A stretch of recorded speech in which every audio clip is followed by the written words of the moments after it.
எல்லோருக்கும் பணிவான வணக்கம்.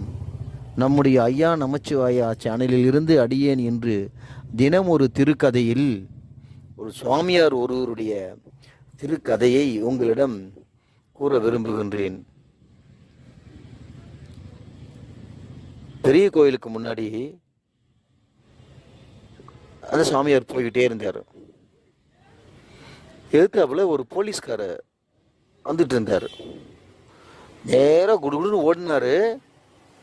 போய் அந்த போலீஸ்கார முதுகில் ஓங்கி ஒரு அடி அடிக்கிறாரு. உடனே போலீஸ்காரன் கோவப்பட்டு திருப்பி ஓடி வரான் அடிக்கிறதுக்கு. ஓங்குறான் கையை. அங்கே இருக்கிறவங்களாம், ஐயோ சாமி, சாமியார் அடிச்சிடாத, வேணா, அவனுக்கு நல்லது இல்லை, அவர் செய்யாருன்னா அது ஏதோ காரணம் இருக்குதுன்னு சொல்லி எல்லாம் தடுத்து நிறுத்திடுறாங்க. உடனே சாமியார் அடிச்சுட்டு அவர் பாட்டுக்கு போயிட்டே இருந்துட்டாரு. நேராக அந்த போலீஸ்காரன் என்ன செய்கிறாரு, ஆஃபீஸ் அலுவலகத்துக்கு போகிறாரு. போயிட்டு அங்கே அவருக்காக அவருடைய எஸ்ஐ எதிர்பார்த்துன்னு இருக்கார். பாயா, இப்போ தான் வந்தியா, உனக்காக தான் எதிர்பார்த்துருந்தோம், இந்தா இதை பிடி அப்படின்னு சொல்லி ஒரு கவரை கொடுக்குறாங்க. அது வாங்கி அவர் பார்க்குறாரு. அப்படி ஒரு சந்தோஷம், அப்படி ஒரு ஆனந்தம் அந்த போலீஸ்காருக்கு. உடனே என்ன நினைச்சாருன்னே தெரியல. இந்த கவரை பிரித்து பார்த்தா ஏடு ப்ரொமோஷன். இந்த கதை 40 வருஷத்துக்கு முன்னாடி நடந்தது. ஏடு ப்ரொமோஷன் வந்தது. அந்த காலத்தெல்லாம் ஏடு ப்ரொமோஷன்னா அவ்வளோ சந்தோஷம், அவ்வளோ பெரிய விஷயம் அவங்களுக்கு, போலீஸ்காரங்களுக்கு.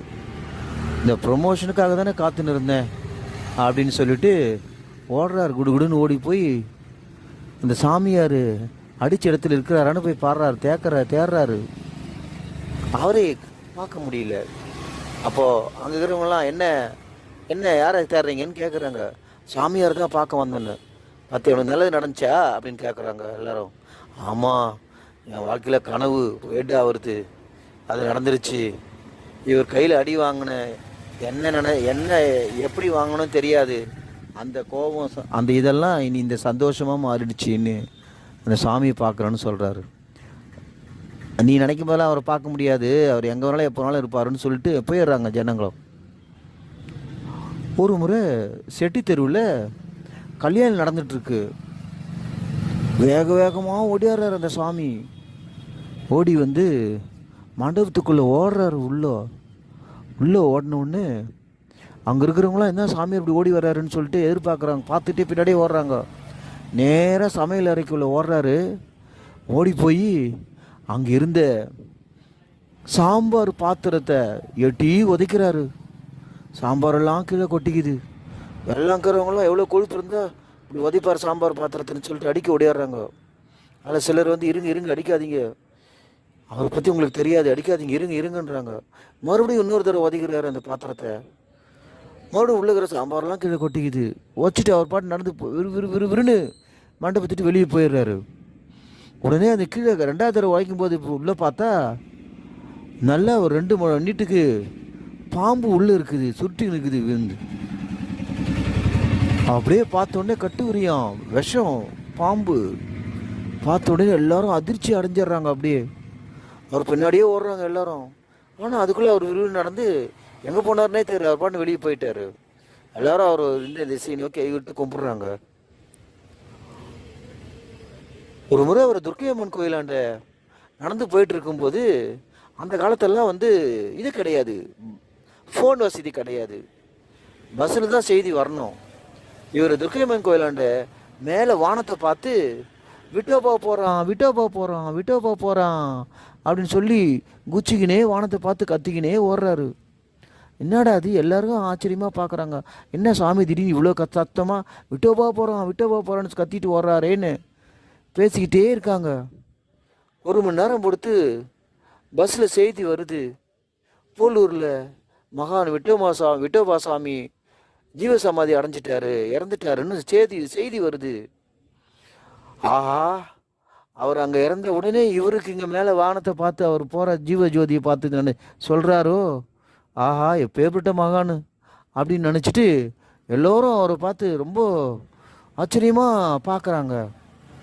ஒரு முறை அவர் இந்த காளியம்மன் கோயில் அந்த ஆசிரமத்தில் சின்னதாக இருந்தது. அப்போது அந்த ஆசிரமத்திலேருந்து இருக்கும்போது ஒரு பெரிய கோட்டீஸ்வரன் கார் வாங்கிட்டு வந்து, சுவாமி நான் கார் வாங்கியிருக்கேன், உங்களை தான் முதல்ல உட்கார வச்சு அழைச்சிட்டு போனோம் அப்படின்னு சொல்லி சாமியை கூப்பிட்றான்.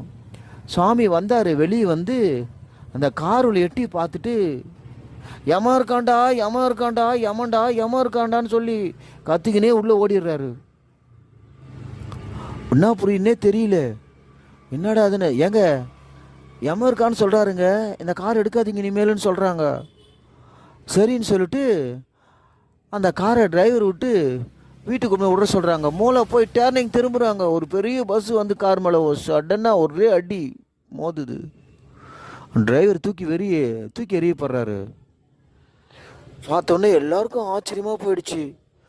ஆஹா மகானே சுவாமின்னு சொல்லிட்டு அவர் வந்து ஆசிரமத்து உள்ளே போய் எல்லாரும் அவர் காலில் வந்து வணங்குறாங்க. இப்பேற்பட்ட மகான் யார் தெரியுங்களா? நம்முடன் வாழ்ந்த ஜீவ சமாதி அடைந்த மகான் சேஷாத்ரி சுவாமிகள் தான். அவருடைய லீலைகளை பற்றி கதையாக கூறினேன். அவர் இன்னும் நிறைய சித்து வேலைகள் செய்திருக்கிறார். ஆனால் மகான் நல்லதையே செய்வார். அவரை வணங்குவோம். காளி கோவில் எதிர்த்தாப்புல அக்னிலிங்கம் பக்கத்தில் மகான் சேஷாத்ரி ஆசிரமம் இருக்குது. போயிட்டு வணங்குங்க. திருச்சிற்றம்பலம் திருச்சிற்றம்பலம். இந்த கதை பிடிச்சிருந்தா சந்தோஷப்படுங்க, பிடிக்கலன்னா வருத்தம் அடைய வேண்டாம்.